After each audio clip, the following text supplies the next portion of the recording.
Hi guys, Charles Koss here again, that's my name. This is my pool table. This is Giza, a model of Giza at any rate.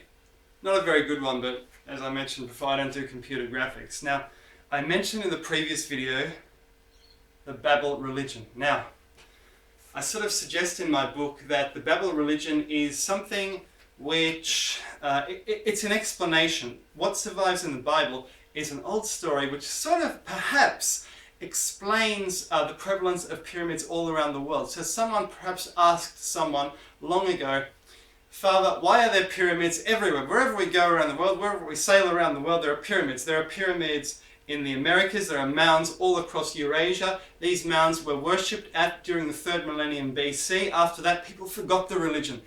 What's going on? And the answer was, there was a huge Tower of Babel.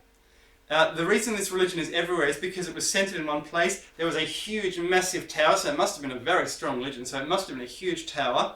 For some reason, these people became scattered, and they scattered everywhere with their religion. The tower was built as close to heaven as possible. It was seen as an arrogant sort of religion back in the old days. What I mean is the old days being the new days, the Iron Age days. The older days were the time when this religion was not so arrogant. How do I know this is the Babel religion? Well, there's a number of different indications. For starters, pyramids are very, very often built all around the world on top of mountains. Now, we have actually something very interesting here. We know who the architect of the Khufu pyramid was. His name was Hemiuni. He was an interesting fellow. He was obese, he was well fed. His tomb is on the site. There's a tomb here in the cemetery behind. You can't see it on the camera, but it's behind here. It's on site. It's a very large mastaba. Mastaba was the way people were buried in the Old Kingdom. They were not buried in pyramids. That's the key point. That's what my whole book is about. People were not buried in pyramids. Therefore, these are not burials of kings. These are burials of gods. They're pseudo-mountains for mountain gods. Gods trapped underneath mountains, buried underneath mountains, fertility gods. Anyway, Hemiunu was buried behind the pyramids, down a shaft in a tomb. Now, this is very interesting because the Quran preserves a huge amount of old information, and it actually says in that book that a man called Hammon was an architect of the Babel structure. And Hammon is simply another version of the name Hemiuni. So that may preserve some very old information indeed. As for the rest of this, it's essentially fertility. Now, archaeologists sort of agree with this, but they don't provide details. For example, they say the king was a Horus in his time, that is an eagle god.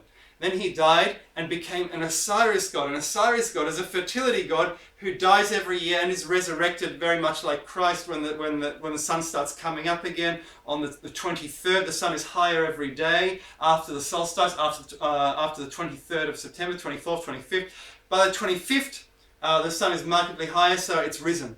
That's like Osiris. Now, what we have going on here is something quite similar, because archaeologists say that the king becomes Osiris, he then fertilizes Egypt. That's what this is. This is a fertility temple. But I'm not sure whether we actually need the kings to be around here. Sure, they could have become an Osiris, no problem with that. But the problem is there is a pre-existing religion here. And we know this. We just look at what the locals do. In the 19th century, when various stones were discovered here, various stones underneath the Sphinx. I've put a little dog here. The dog is what the Sphinx might have been, a sort of Anubis. Here's a little sort of Sphinx, a fish tank ornament. We put him there. When the Dream Stealer was uncovered, basically the Sphinx has always been covered with sand. In the Middle Kingdom, the Dream Stealer was uncovered. It said, it's about a pharaoh. He said, I had a dream. I had to uncover the Sphinx. The Sphinx was good to me, etc., etc., etc. Then he put this stealer here. It was covered up again by the New Kingdom. New Kingdom people didn't even know this. Actually, I think it was Middle Kingdom. Anyway, it doesn't matter. It doesn't matter. What matters is that this is a very old monument indeed. And people used to come and used to worship. There used to be a temple of Isis near the Khufu pyramid. People used to worship the goddess. People would come to the Sphinx in the 19th century, they'd chip away the dream stealer, they'd take parts of it home with them. They'd actually take pieces home for fertility reasons. It might help a child be born, or it might help with anything really, anything fertility related. This is a huge fertility complex. The goddess was the fertility queen before the 3rd millennium BC in Europe. May have been a queen here, a sort of goddess queen, a sort of ruling deity.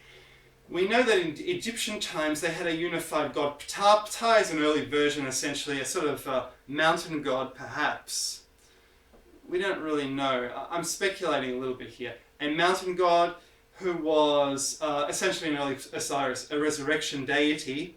I say mountain god because this is Old Kingdom. Ptah was the chief god of the Old Kingdom. It was sort of almost like a monotheism. Anyway, 3 pyramids. If there are 3 pyramids, there should be 3 gods within this triple deity, right? Right. There are 2 chambers. There is a king's upper chamber inside the Khufu pyramid and a queen's chamber. There are no internal chambers, I think, in these 2 pyramids. What does that mean? It means there is a consort. Now, this is the conundrum for archaeologists. Here are queen's pyramids, supposedly, and there's also a queen's chamber. So where does the queen get buried? I'm suggesting not in the queen's pyramids and not in the queen's chamber, but in the mastabas. If we look into the Khufu pyramid, there is an upper chamber, the king's chamber. A lower chamber is the queen's chamber. Then there's an unfinished underground chamber. Forget about that.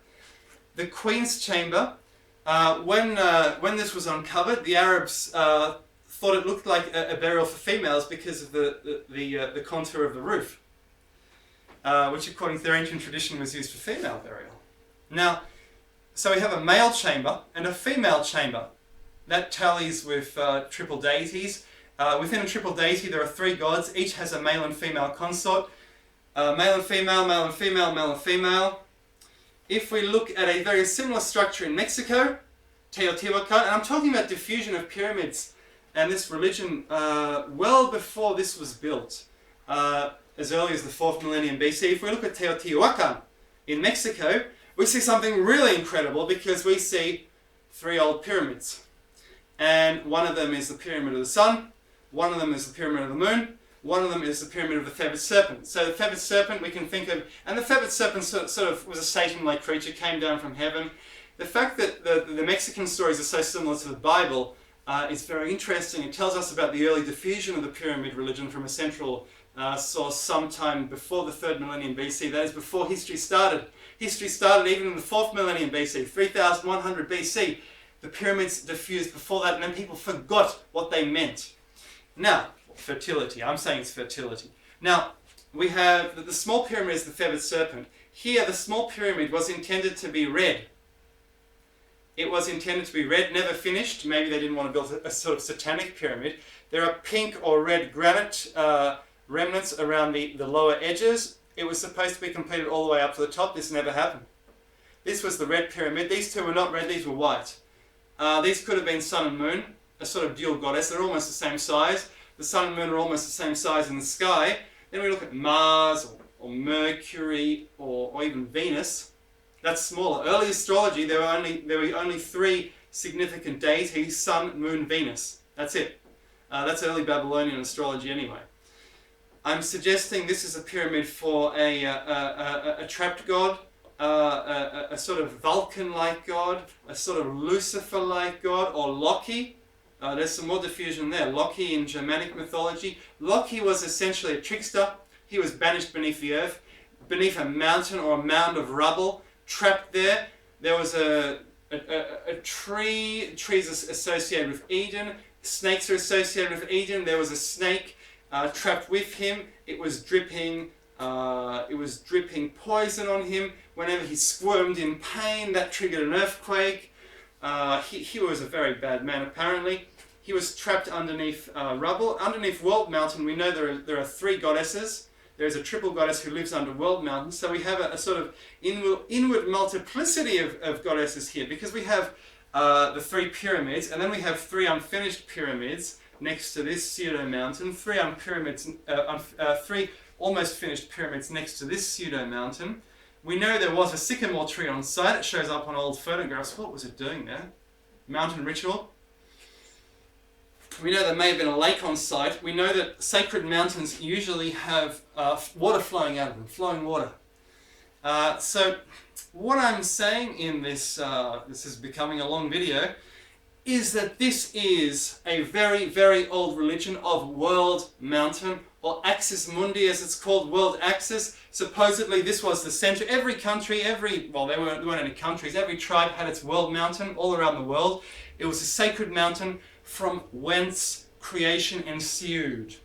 And there was an axis going through the middle, north-south. They were interested in north-south.